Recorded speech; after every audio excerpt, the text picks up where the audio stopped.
Tu te demandes comment booster tes revenus sans sacrifier ton temps libre? Aujourd'hui, fini les discours sur comment devenir millionnaire en un clair de lune ou comment gagner un pactole tout en dormant. On connaît, on n'y croit plus, donc je te propose de garder les pieds sur terre et je vais te présenter 6 idées réalistes qui peuvent te permettre de gagner un revenu complémentaire sur ton temps libre. Pourquoi c'est important? Diversifier nos sources de revenus peut donner plus de liberté, nous aider à vivre comme on l'entend, à suivre une passion ou juste à avoir ce petit coussin financier supplémentaire. Les idées que je vais partager respectent 3 critères: la flexibilité, le plaisir et le potentiel de revenu. Je vais te présenter ces idées de la plus simple à la plus complexe avec leurs avantages et inconvénients. On commence direct par un rôle souvent sous-estimé mais qui peut être très rentable, celui du modérateur sur Discord. Un modérateur, c'est quelqu'un qui supervise et gère les discussions sur un serveur, veillant à ce que les règles de la communauté soient respectées et que les échanges restent constructifs et respectueux. Il offre une grande flexibilité, ce qui est parfait pour ceux qui ont déjà un emploi à temps plein. Pas besoin d'être un expert en technologie, il suffit de connaître les bases de Discord et d'avoir un bon sens du jugement.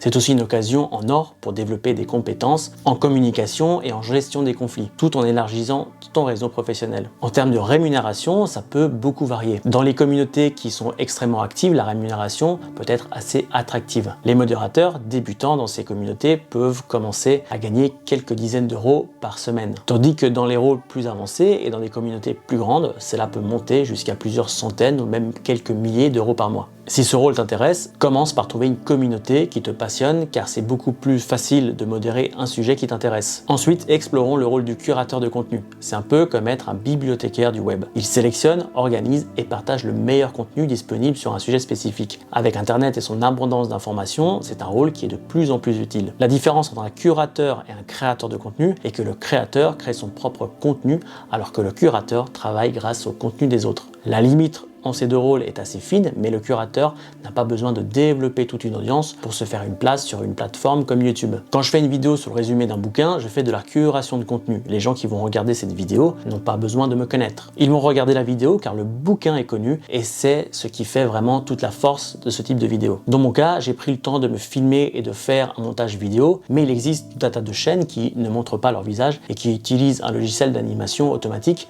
pour enrichir une voix off. Tu peux faire de la curation de contenu de partout, à tout moment, tant que tu as accès à Internet. Et tu n'as pas besoin de compétences techniques avancées, juste un bon sens de ce qui est pertinent et intéressant pour ton public cible. En revanche, le monde du contenu en ligne est vaste et en constante évolution. Il est important de rester à jour et de se démarquer en ayant une bonne compréhension du sujet que tu souhaites aborder. En termes de rémunération, cela varie beaucoup. Certains curateurs gagnent de l'argent en affiliant des produits, des marques ou des plateformes. Imaginons par exemple que tu sois passionné par le développement personnel. En tant que curateur, tu pourrais créer une newsletter hebdomadaire où tu partages les derniers articles, podcasts et vidéos pertinents sur ce sujet. Donc pas besoin de créer systématiquement du nouveau contenu, il te suffit de trier et remonter uniquement ce qui est vraiment utile selon toi. Petit à petit, tu pourras te positionner comme un expert dans ce domaine, ce qui t'ouvrira des portes pour des collaborations ou encore plus d'opportunités de monétisation. Jetons un œil maintenant à un métier qui mêle créativité et savoir-faire numérique, le concepteur de miniatures. C'est clairement un rôle dont l'intérêt ne cesse de grandir car l'importance d'une miniature sur YouTube par exemple est devenue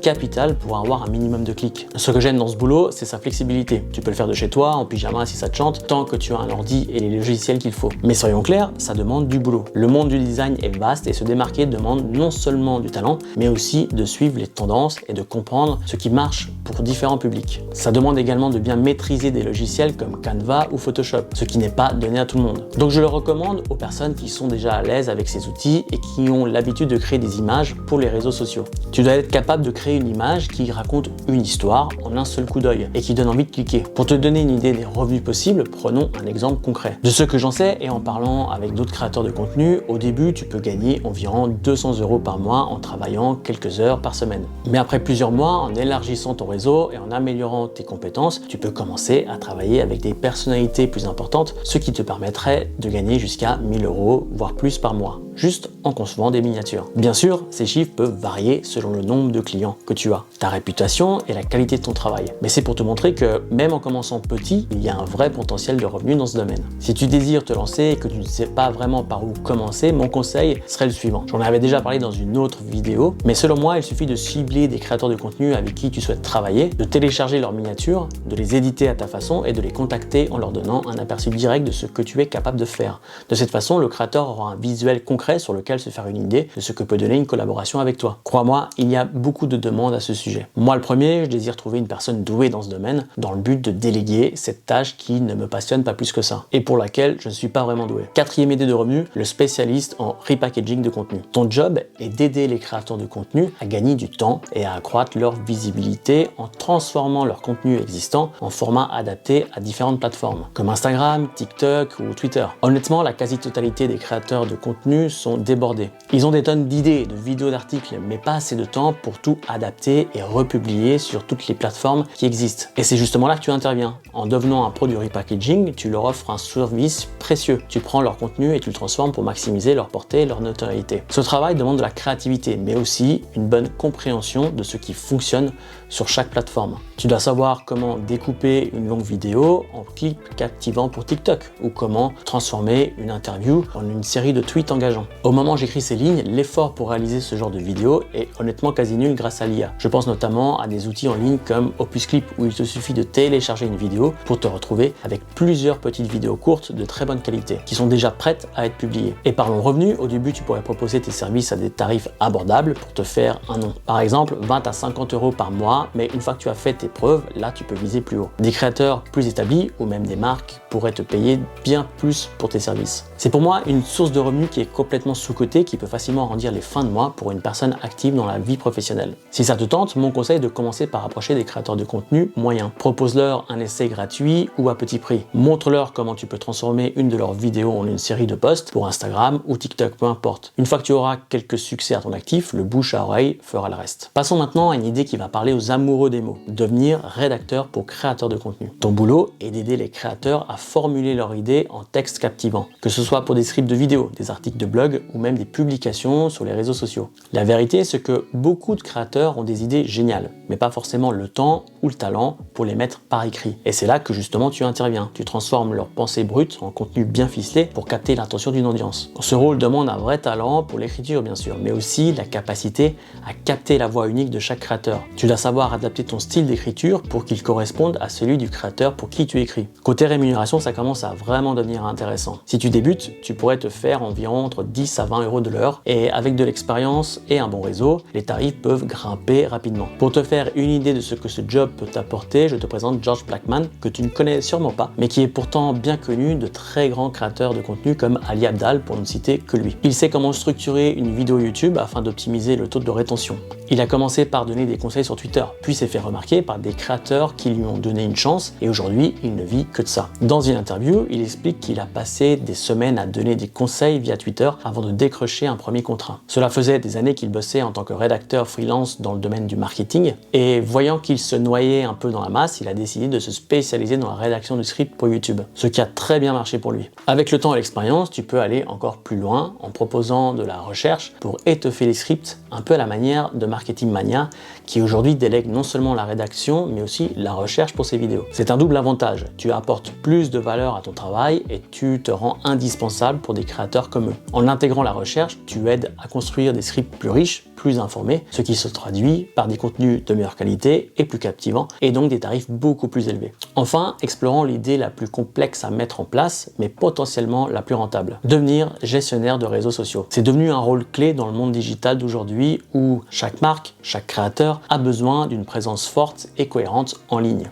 Niveau charge de travail, la bonne nouvelle, c'est que ce job peut être assez flexible. Tu peux planifier et automatiser beaucoup de tâches et choisir de travailler sur des projets qui s'alignent avec ton emploi du temps. Contrairement à ce que tout le monde pense, ce job ne se résume pas à poster des photos sur Instagram ou des tweets marrants. C'est bien plus que ça. Tu dois avoir une compréhension approfondie des différentes plateformes. Chacune a ses règles, son public et son style. À toi, en tant que gestionnaire, de savoir jongler avec tout ça. Mais ce n'est pas tout. Il faut aussi savoir créer et planifier du contenu, engager avec la communauté, et parfois même gérer des campagnes publicitaires. C'est donc un mélange de créativité, de stratégie et d'analyse. Certains gestionnaires commencent par gérer un ou deux petits comptes en y consacrant uniquement quelques heures par semaine et élargissent progressivement leur portefeuille de clients. Et parlons argent, ce rôle peut être vraiment très lucratif. Pour un freelance débutant, tu pourrais gagner entre 300 et 500 € par mois et par client. Avec l'expérience, la spécialisation sur certaines plateformes ou industries, tu peux facilement demander plus. Si tu es tenté par ce métier, je te conseille de commencer par te former sur les spécificités de chaque plateforme. Créer ton propre contenu afin d'expérimenter et apprendre ce qui fonctionne. Puis, commence à proposer tes services à des petites entreprises ou des créateurs indépendants. Montre-leur ce que tu peux faire. Peu à peu, tu construiras ton portfolio et ta réputation. En somme, être gestionnaire de réseaux sociaux, c'est avoir un impact direct sur la visibilité et le succès d'une marque ou d'un créateur en ligne. C'est un rôle exigeant mais incroyablement gratifiant tant au niveau professionnel que financier. À toi maintenant de choisir l'idée de revenu qui te parle le plus. Pense à tes compétences actuelles et à ce que tu aimes vraiment faire. L'idée, c'est de trouver une activité enrichissante qui te passionne autant qu'elle te rapporte. Je t'invite à me dire en commentaire quelle idée te semble la plus intéressante pour toi et de me dire pourquoi. Tu te demandes sûrement pourquoi je n'ai pas inclus le développement d'une chaîne YouTube parmi ces idées. La raison est simple, créer une chaîne YouTube rentable est un projet à long terme. Il demande un investissement conséquent en temps et en effort avant de voir un retour sur investissement. Ça peut prendre souvent des mois, voire des années avant d'avoir des résultats intéressants. En revanche, la monétisation est vraiment bien plus conséquente quand la machine est en marche. Si tu désires en savoir plus à ce sujet, je te recommande cette vidéo où je te donne une stratégie à suivre étape par étape pour réussir sur YouTube.